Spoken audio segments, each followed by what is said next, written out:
नमस्कार दोस्तों, कैसे हो आप सब। उम्मीद करता हूं कि सभी ठीक होंगे और आज की वीडियो में मैं आपका करता हूं स्वागत। आज की वीडियो बहुत ही नॉलेज बेस्ड और फुल इन्फॉर्मेशन वाली वीडियो लेकर आया हूं। जैसे कि आपने थंबनेल देख लिया होगा कि आज हम फिर से क्वेश्चन एंड आंसरिंग करेंगे स्लोवाकिया को वीजे को लेकर, वहां के वर्क परमिट को लेकर और क्या वहाँ की पोजीशन चल रही है, क्या प्रोसेसिंग टाइम चल रहा है ओवरऑल। और आज इस वीडियो में हम कंजर्वेशन करेंगे। तो वीडियो को स्टार्ट करते हैं, बहुत टाइम वेस्ट नहीं करते। अगर आप वीडियो पर नए आए हैं तो वीडियो को कर दे लाइक, चैनल को कर ले सब्सक्राइब और वीडियो को आगे शेयर कर दे जिसने भी शेंजन या किसी भी कंट्री की इन्फॉर्मेशन लेनी हो। ठीक है, तो फर्स्ट ऑफ ऑल बढ़ते हैं फर्स्ट क्वेश्चन की ओर। एक भाई ने क्वेश्चन किया है, भाई ने पूछा है कि भाई जो पीसीसी होती है क्या वो एयरपोर्ट पर भी चेकआउट होती है कि नहीं होती है। मेरे को थोड़ा डिटेल में बताना, क्योंकि जो बीएलएस में मैंने जब मेरी बायोमेट्रिक थी, जब मैंने वहाँ पर पीसीसी सबमिट करवाई थी और जब वीज़ा लग कर आया है, मतलब कहने का मतलब ये है कि जो उसकी पीसीसी थी वो होगी एक्सपायर।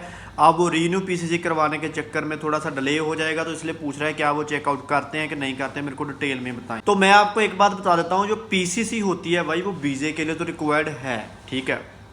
और रही बात एयरपोर्ट पर, और एयरपोर्ट पर भी भाई चेकआउट होता है, ठीक है। आपके डॉक्यूमेंट्स वगैरह अगर उन्होंने देखे, उन्होंने पूछ लिया तो आपकी पीसीसी भी पूछेंगे, लेकिन इतना भी मतलब कि वो टेंशन लेने की ज़रूरत नहीं है। लेकिन मैं आपको एक ही बात बोलूँगा कि आप पीसीसी न्यू बनवा कर ही ले जाएं तो बेनिफिट होगा, क्योंकि वहाँ पर जब आप चले जाओगे आपका टीआरसी कार्ड अप्लाई होगा 1-1.5 महीने के बाद, फिर आपको पीसीसी की नीड पड़ेगी, ठीक है। अब बढ़ते हैं दूसरे क्वेश्चन की ओर। सिमिलर क्वेश्चन है, एक भाई ने पूछा है भाई एसएसपी और पीसीसी में क्या डिफरेंस है और कितनी अमाउंट लगती है, मेरे को डिटेल में बताएं। तो भाई मैं आपको एक बात बताता हूँ, जो पीसीसी होती है ना वो पुलिस क्लियरेंस सर्टिफिकेट होता है, जो कि 2 टाइप्स का होता है। कहने का मतलब 2 तरह का होता है। एक होता है पासपोर्ट ऑफिस के द्वारा इशू होता है और एक होता है जो पुलिस के द्वारा इशू होता है। रही बात एसएसपी की, तो भाई वो एसएसपी एक पोस्ट होती है, सुपरिटेंडेंट की पुलिस की एक पोस्ट होती है, ठीक है। उसको अवॉइड करो। आपने जस्ट पासपोर्ट की ऑफिशियल वेबसाइट पर जाना है और वहाँ से अपना एक फॉर्म फिल करना है। उसके बाद में आई थिंक 500 के नियर अबाउट में होती है उसकी फ़ीस, ठीक है।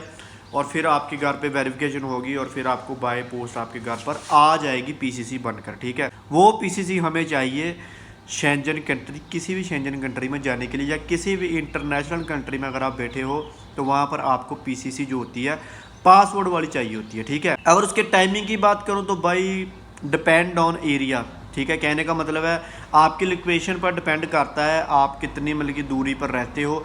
ऑलमोस्ट अगर टाइम लगा तो 20 डेज तो लगते हैं भाई इजीली, मतलब कि उसको बनने को, ठीक है। और रही बात उसकी अपॉइंटमेंट की, अपॉइंटमेंट तो भाई मिल ही जाती है, 2-3 दिन के बीच बीच में भी वो मिल जाती है। उसका वो इतना बड़ा वो टेंशन लेने की ज़रूरत नहीं है। बट जो पीसीसी चाहिए वो पासपोर्ट वाली चाहिए, ठीक है। अब बढ़ते हैं नेक्स्ट क्वेश्चन की ओर। भाई ने जो मैसेज किया, भाई ने बोला है कि भाई एम्बेसी को मेल करने के बाद कितने डेज में अपॉइंटमेंट जो है वो मिल जाती है।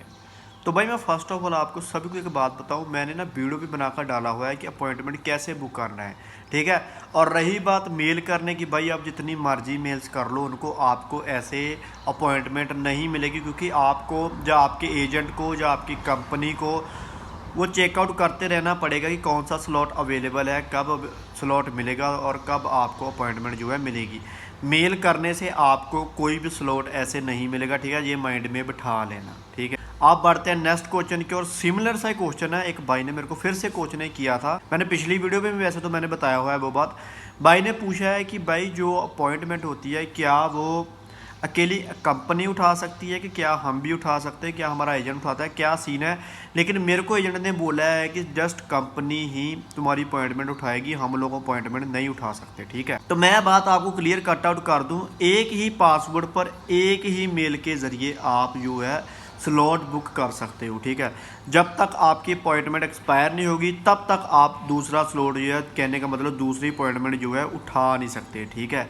ऐसा सीन होता है यार, ऐसा कुछ नहीं है कि ये आपकी कंपनी उठाएगी, जो आपका एजेंट उठाएगा, या अगर आप उठाओगे, भाई कोई भी उठा सकता है। लेकिन एक ही पासवर्ड पर एक ही मेल के ज़रिए जो अपॉइंटमेंट होती है वो आप उठा सकते हो, ठीक है। अब मैं उम्मीद करता हूँ जो अपॉइंटमेंट वाला किस्सा है अब दोबारा से दोहराना नहीं पड़ेगा, अंडरस्टैंड आपको होगी। अब बढ़ते हैं नेक्स्ट क्वेश्चन की ओर। और एक भाई ने क्वेश्चन मेडिकल को लेकर किया है। भाई ने बोला है कि भाई मेडिकल जो है क्या वो इंडिया में होगा कि स्लोवाकिया में जाकर अपना मेडिकल होगा, क्या होता भी है मेडिकल का नहीं होता है, मैं कंफ्यूज हूँ, मेरे को थोड़ा डिटेल में बताएं। तो भाई बहुत से केसों में तो मेडिकल नहीं होता, ठीक है। जब जितना मतलब कि मेरे को पता है, जितना एक्सपीरियंस मेरा बोलता है कि मेडिकल जो है नहीं होता है। कोई फील्ड हो सकती है जिसमें मेडिकल की नीड पड़ जाए, नहीं तो अदरवाइज़ मेडिकल नहीं होता स्लोवाकिया के लिए, ठीक है। ज़रूरत नहीं पड़ती, जस्ट पीसीसी मैंडेटरी हुई है और ऐसा कोई डॉक्यूमेंट नहीं है जो मेडिकल वगैरह चाहिए। अगर मेडिकल की बात करें तो जस्ट आपका चेस्ट का मेडिकल होगा, आपके ब्लड का होगा, ठीक है। नॉर्मल रिपोर्ट जो होती है, आई थिंक पता नहीं सीडीसी क्या उसको बोलते हैं, वो एक नॉर्मल सी, ठीक है, वो रिपोर्ट होगी। तो और एक चेस्ट का आपका जस्ट एक एक्सरे होता है, और मेडिकल में कुछ नहीं होता, ठीक है। अगर होगा भी तो यही होगा। अगर हम बात करें इसकी भी कितना खर्चा आ जाता है, तो भाई डिपेंड करता है लोकेशन के ऊपर कि कौन सी लोकेशन में आप रहते हो, क्या वहाँ लेबोरेटरी वाले चार्जेस करते हैं। अगर रही बात लेबोरेटरी की, तो भाई एजेंट अपनी ही लेबोरेटरी आपको बताएंगे। वैसे तो डॉक्टर लालपाल जो होती है, जैसे जितनी भी मतलब कि ऐसी लेबोरेटरीज होती हैं, उनका भी वैलिड हो जाता है। लेकिन आपको पता ही एजेंट क्या करते हैं, वो जिनके साथ उनकी लैब होती है वो वहाँ पर ही आपको भेजेंगे और वहाँ से ही आपको दिलवाएंगे, ठीक है। अब मैं उम्मीद करता हूँ कि वो मेडिकल वाला किस्सा भी है आपको क्लियर कट आउट हो गया होगा कि मेडिकल की नीड है कि नहीं है। लेकिन बहुत रेयर चांस होते हैं स्लोवाकिया के लिए कि आपको मेडिकल की नीड पड़ेगी, ठीक है। अब जितने आपकी ओर से किए गए थे क्वेश्चन, उनका हो गया है डन। कहने का मतलब मैंने सभी के रिप्लाई दे दिए हैं। और एक बात मैं लास्ट में आपको बोलकर जाऊंगा कि भाई आप जितने भी हो मेरे से नंबर लेते हो एजेंट का, मेरे को बहुत से मैसेज आते हैं, भाई आपने वीडियो में बोला था कि मेरे पास एजेंट है, वो सभी पैसे बाद में लेते हैं, तो मेरे को उनका नंबर चाहिए, ठीक है। तो भाई जब मैं आपको उनकी अमाउंट बताता हूँ तो भाई कंफर्म करके नंबर लिया करो। आप नंबर भी ले लेते हो, मेरे को कोई दिक्कत नहीं नंबर देने में, भाई वो आपसे बात ही नहीं करता तो क्या बेनिफिट है फिर। बहुत से मैसेज ऐसे करते हैं कि भाई मैंने आपके एजेंट को कॉल किया था, वो उठा ही नहीं रहा, मैंने आपका नाम भी लिया था लेकिन वो फिर भी बात नहीं अच्छे से कर रहा। क्योंकि भाई आप क्या कर रहे हो, आप उनसे जितनी क्वेरीज करोगे भाई वो समझ आता है कि इस आदमी ने लगवाना नहीं है, ठीक है। ये लॉस सबसे बड़ा आपका ही होता है, मेरे को कोई दिक्कत नहीं है। वो मेरे को तो बोल ही देते हैं कि भाई नंबर मत शेयर करो, लेकिन मैं फिर भी शेयर कर देता हूँ। ऐसे क्या हो रहा है, जो जेन्युइन कस्टमर हैं, जो जेन्युइन उनके क्लाइंट हैं, जिन्होंने लगवाना भी होता है, उनके लिए एक परेशानी का कारण बनता है, ठीक है। और जिन्होंने लगवाया था, जिन्हों का आज वीज़ा आ गया है, उनको मेरी ओर से शुभकामनाएं, हार्दिक शुभकामनाएं, ठीक है। और लास्ट में मैं एक बात और बोलूँगा, जब भी आप इंडिया से फ्लाई करोगे तो भाई क्लोथ्स जो है थोड़े विंटर वाले लेकर जाना, क्योंकि स्लोवाकिया में ठंड ज़्यादा पड़ती है एज़ कम्पेयर टू कोई भी कंट्री लगा लो। फॉर एग्जांपल आप अगर सोच रहे हो स्पेन या पोर्चुगल की साइड, तो इतनी ठंड नहीं पड़ती, लेकिन वहाँ पर ठंड बहुत पड़ती है। सो इसलिए जब भी आप जाओ थोड़े मोटे वाले क्लोथ्स, विंटर वाले क्लोथ्स लेकर जाना, क्योंकि अगर आप वहाँ पर जाकर शॉपिंग करोगे तो आपके पास इतनी मनी नहीं बचेगी। रहेगी बात, अगर मैं आपको बात बताऊं, जो एजेंट अमाउंट बोलता है भाई वो आप 1.5 साल 1.5 साल के बीच जो है कवर इजीली कर जाओगे, ठीक है। जो बहुत कम पैसे लेकर एजेंट आपका वीज़ा लगवाते हैं भाई, वो 6 मंथ आपके गाल भी रहे हैं। बहुत से मैसेज आते हैं कि भाई मेरे को 6 मंथ हो गए हैं।